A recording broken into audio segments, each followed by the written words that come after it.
Good afternoon. In Therese's opening argument, she claims that the U.S. Archivist is not bound to the deadline given in the preamble, nor is Congress, as shown by legal and historical precedent. Of course, talking about the passage of a constitutional amendment. Now, this assertion is only partially true, and because of this, I refute the claim that a given deadline is not binding for constitutional amendments. Therese uses the rulings of Dillon v. Gloss and of Coleman v. Miller as part of her grounds. The 1921 case, Dillon v. Gloss's ruling had several components. Citing the ruling itself, the first of the 5 components says, Article 5 of the Constitution implies that amendments submitted thereunder must be ratified, if at all, within some reasonable amount of time after their proposal. Congress originally set the deadline for the ERA's passage just 7 years after its proposal. If one considers it to be fully ratified now, the amendment has not, in fact, been ratified in a reasonable amount of time. 38 years, according to a New York Times article from earlier this year.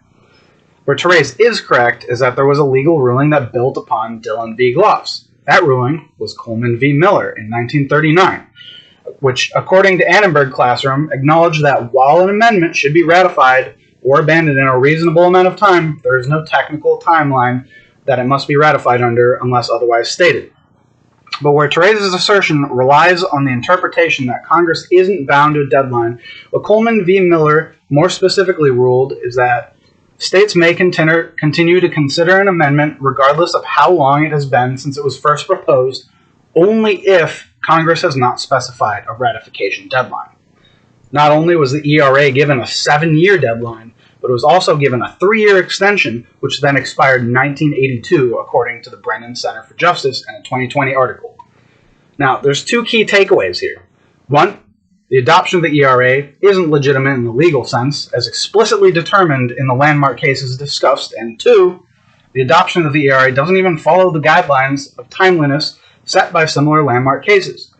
Because Therese's claim that Congress and the U.S. Archivist are not bound to deadlines is false in this case, I refute her argument on the basis of truth. And because her proposition that the ERA should be adopted as the 28th Amendment to the U.S. Constitution, I affirm that its ratification is expired, illegitimate, and should not be recognized. Thank you very much for listening.